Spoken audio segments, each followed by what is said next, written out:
after 1 year, almost exactly, we were back for episode 2 of Abby's and Mom's van tours.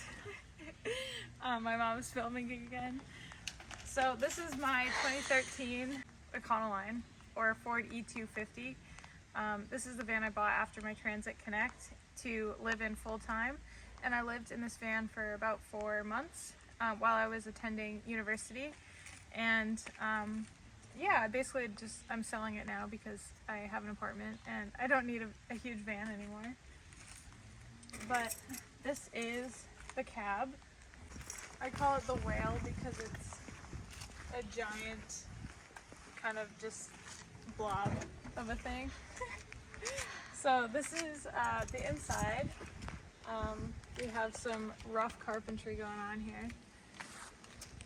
So if you want to come over a little closer, I'll just give a little tour of the inside.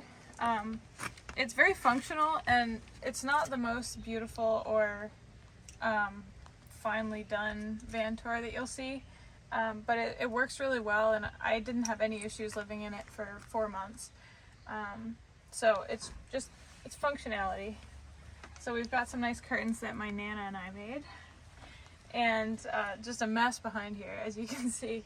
But I have my old stove that I had in the last van, and just keep all my food in here.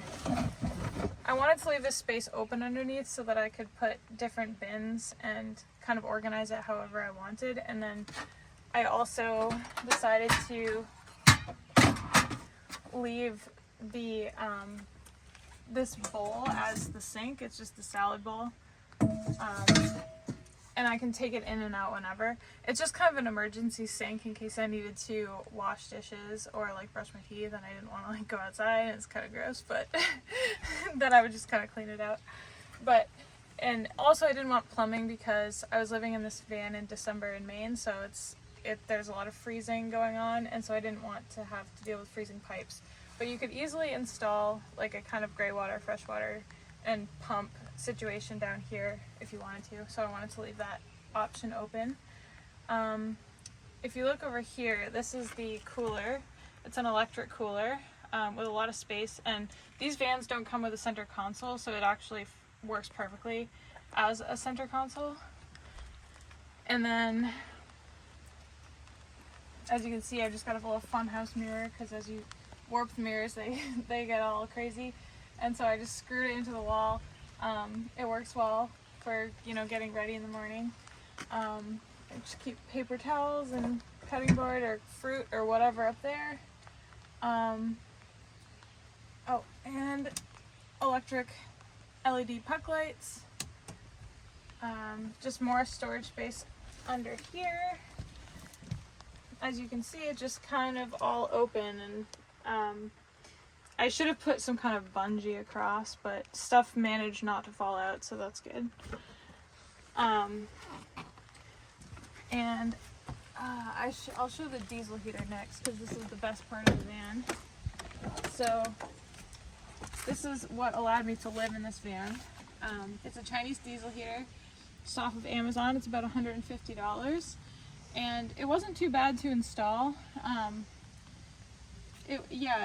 definitely needed to use a lot of other YouTube videos as reference, but it was doable, and I'll start it up here. It comes with a little remote, so that's nice. So we'll be able to hear it pumping the diesel. But yeah, it keeps the van super warm, and I did insulate floor, ceiling, walls. Everything's insulated, so it keeps the heat in really well. I had some pretty cold nights around 20 degrees or less, so it definitely works super well, and in my opinion it's really a necessity if you want to live in the van full time.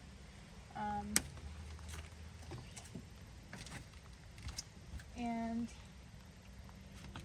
so the bed I wanted to set up like the kitchen counter, with a lot of open space and just your ability to kind of figure it out however you want. So this makes a terrible noise, but this is a giant drawer. I don't know the dimensions, but I kept all my clothes in here, and that was more than enough space. And then under here is just open space, and I'll show you around the back. But I usually kept my skis in there, which was really useful to have a bunch of open space where I could kind of throw a bunch of gear. And then this little seat, which I use for just hanging out in here. Plenty of space, and this is where I sat to cook or do whatever in here. As you can hear, the diesel heaters, the pump is clicking. And that might be bothersome to some people, but it was kind of relaxing. Like, it was like some background noise for trying to go to sleep. And a white noise. Yeah, exactly. There should be a YouTube video of like 10 hours of diesel heater clicking. I'll have to like listen to that now.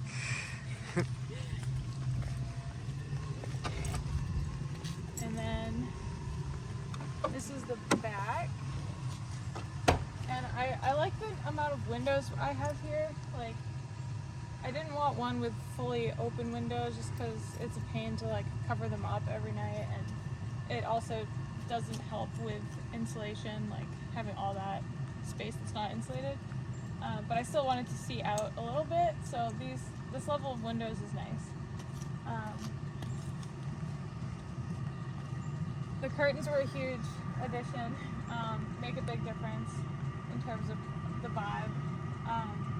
But as you can see, you can see right through there's a ton of storage space under there. And there's a little space off to the sides. I put my shoes in those places a lot. Yeah, you can hear the heater roaring. I'll turn that thing off soon. And then, like in the Ford Transit Connect, I got a little cooking or whatever area back here. I haven't used it a ton because the van's big enough that I can cook up inside, and also my cooler's up there instead of back here like it was in the Connect. So I don't use it a ton, but it's good to have. Also, there's no like plastic for me to burn, so that's good.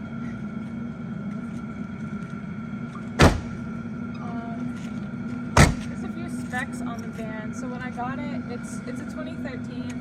And then when I got it, it had about 130,000 miles on it, and I put about 25,000 miles on it in the last year. So yeah, it's been pretty good. I've had a few repairs, as you would for a van of this age. But I'm hopefully selling it like this week. So I wanted to do a tour and show you guys what has been going on for the last year. Maybe in another year I'll come out with another episode of some kind of tour, hopefully, just to keep things consistent. But yeah, thanks for watching, and I'll see you next time.